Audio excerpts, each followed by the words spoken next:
pourrait jamais imaginer d'autres manières de faire et donc innover. Si on veut évoluer d'une manière ou d'une autre, il faut innover. Madame Hadouche, bonjour. Bonjour, merci pour l'invitation. Je vous remercie d'avoir accepté notre invitation aujourd'hui. C'est un plaisir. Alors, quelle importance plutôt la créativité occupe-t-elle pour développer la performance en entreprise? Oui, alors la créativité, parlons-en. Vous imaginez bien que sans créativité, on ne pourrait jamais imaginer d'autres manières de faire et donc innover. On ne pourrait jamais imaginer des solutions à des problèmes, donc résoudre des problèmes. On ne pourrait jamais élaborer de stratégie parce que ça se passe dans l'imaginaire, la stratégie. On ne pourrait pas avoir une vision de développement pour l'entreprise. On ne pourrait pas accompagner le changement non plus parce que ça se passe par imaginer de nouvelles manières de faire, de nouvelles manières de s'adapter à un changement.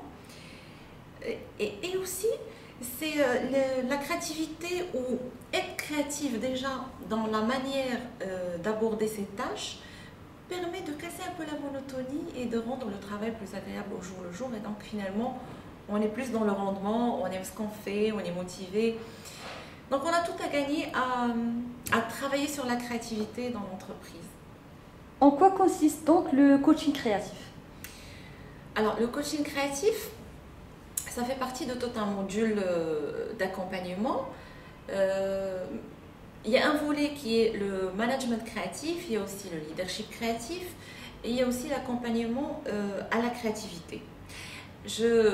Je parle d'un vécu, mais le jour où j'ai lancé par exemple ce module, j'étais regardée un peu comme quelqu'un qui, on va dire, n'était pas en norme avec tout ce qui est formation, management et tout ça. Parler de créativité, on imaginait le théâtre.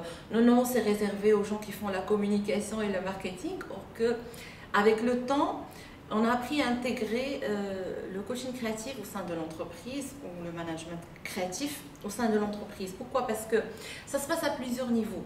Et les niveaux d'intervention, d'abord c'est au niveau individuel.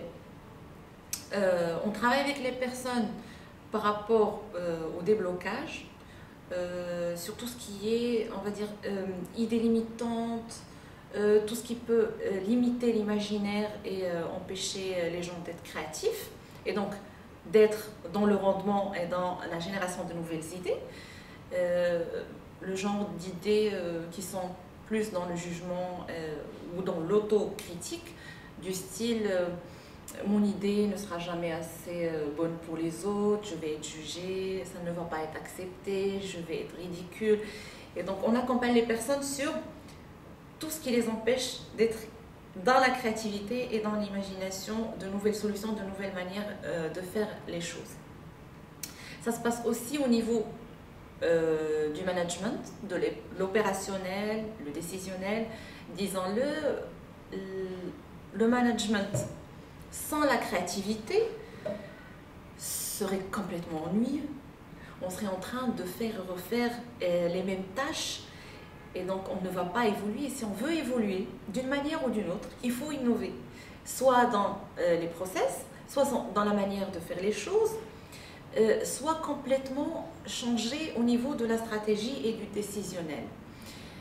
Et donc il y a plusieurs niveaux d'intervention et l'apport il est très clair, comme je l'ai déjà souligné, c'est pouvoir apporter des solutions, pouvoir apporter des réponses rapides, pouvoir réussir des brainstorming, pouvoir communiquer avec l'autre autrement, changer d'attitude, combattre les mauvaises habitudes.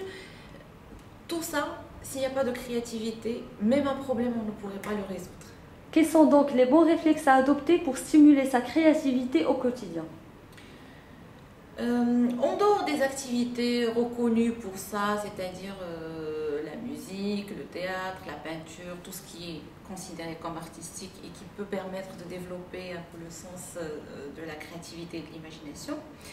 La lecture aussi est un bon outil. Pourquoi? Parce que la lecture permet de se mettre de temps en temps dans la peau des personnages et même de les imaginer dans des scénarios de vie. Donc ça permet de développer l'imaginaire. On dira 20 minutes de lecture par jour, c'est largement suffisant, mais avec un minimum de 20 minutes par jour. Il y a des exercices qu'on peut faire en groupe ou qu'on peut faire de manière individuelle. En parlant de lecture, c'est un exercice que je fais aussi, c'est tous les jours, en lisant un roman, ou une histoire, ou en regardant même un film ou une série, s'arrêter avant la fin, toujours, et imaginer, avant la fin du chapitre, pardon, je veux dire, ou avant la fin de la scène jouée, et imaginer 3 ou 4 options pour la suite, c'est-à-dire 3 fins différentes.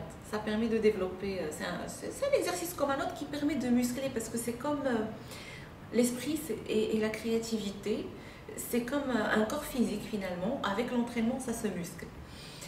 Il y a un autre exercice, c'est juste un exemple, choisir chaque jour au matin, choisir une croyance ressource pour la journée. C'est quoi une croyance ressource? C'est une citation ou une image qu'on va garder en esprit et qui nous donne de l'énergie, qui nous motive pour la journée, et essayer de l'appliquer dans tous les événements dans notre vie lors de la journée complète. C'est un exercice comme un autre, il y en a pas mal. Madame Hadouk, je vous remercie infiniment. Mais c'est moi qui vous remercie. Et je vous souhaite une très bonne continuation. À vous aussi, merci beaucoup.